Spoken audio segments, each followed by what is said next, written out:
వినాయక చవితి పండుగ వేడుకలు దేశవ్యాప్తంగా ఘనంగా జరుపుకుంటున్నారు. తెలుగు రాష్ట్రాల్లో చవితి సందడి నెలకొంది.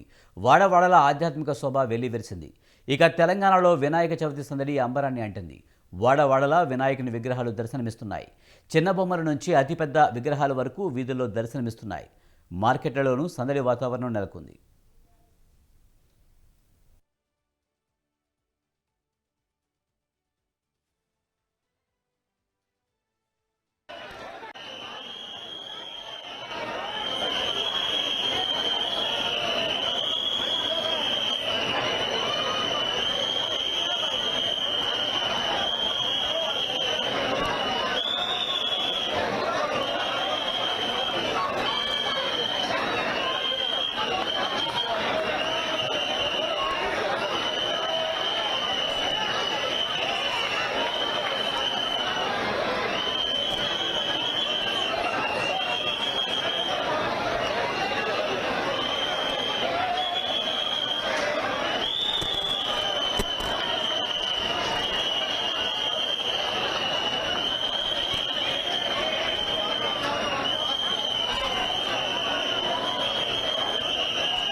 ప్రతి ఇంట్లో వినాయక చవితి పండుగను జరుపుకుంటున్నారు. మామిడి ఆకులు, పూలతో తోరణాలు కట్టి పండుగ వాతావరణంలో కలకలలాడుతుంది.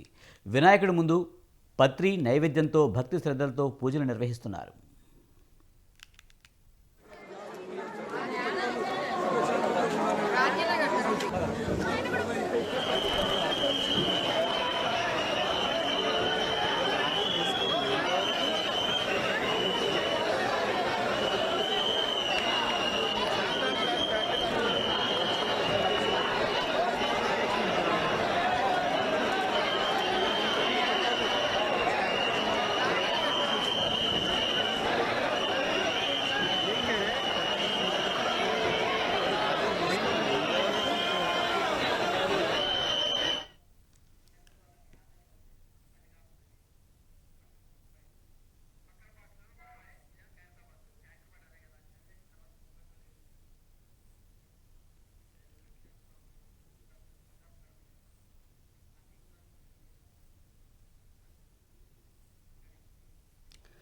హైదరాబాద్లోని ఖైరతాబాద్లో శ్రీ విశ్వశాంతి మహాశక్తి గణపతిగా దర్శనమిస్తున్నాడు.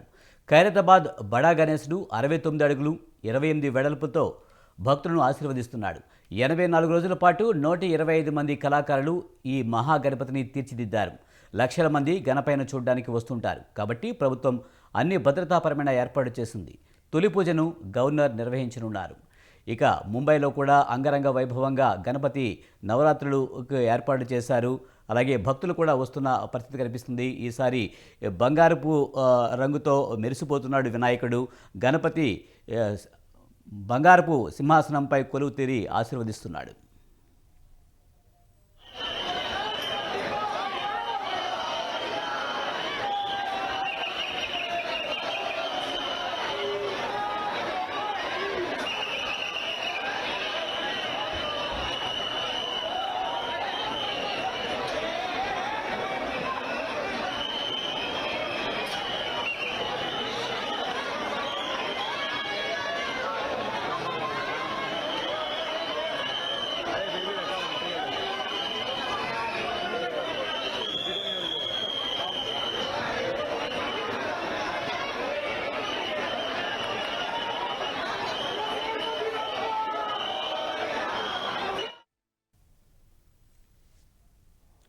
కాణిపాకంలో అంగరంగ వైభవంగా చవితి వేడుకలు జరుగుతున్నాయి. ప్రత్యేక పుష్పాలంకరణలో ఆలయం ముస్తాబైంది. వినాయకుని దర్శించుకునేందుకు భక్తులు బారులు తీరారు.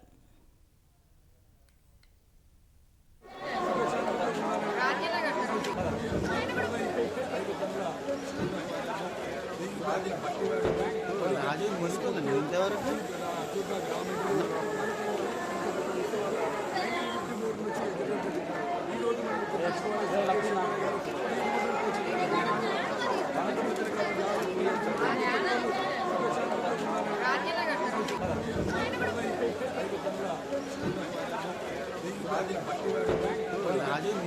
ఇంతవరకు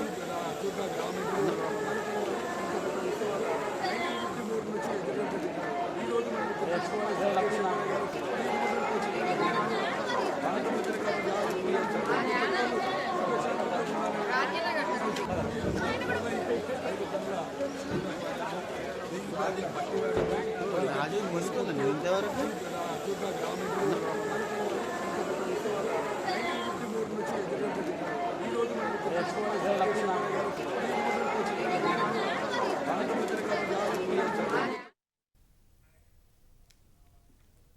వినాయక చవితి పర్వదినాన భక్తులకు వివిధ రూపాల్లో గణపతి దర్శనమిస్తాడు. మహారాష్ట్రలో నాసిక్లోని ఓ ఆలయంలో వెండితో తయారు చేసిన వినాయకుడు భక్తుల కొంగు బంగారమై విరాజిల్లుతున్నాడు. నాసిక్లోని రవివార్ కరంజా ప్రాంతంలో ఉన్న ఈ ఆలయంలోని వినాయక విగ్రహాన్ని 201 కిలోల వెండితో తయారు చేశారు. వినాయక చవితి సందర్భంగా ఈ ఆలయానికి భారీగా భక్తులు తరలివచ్చి స్వామిని దర్శించుకుంటారు.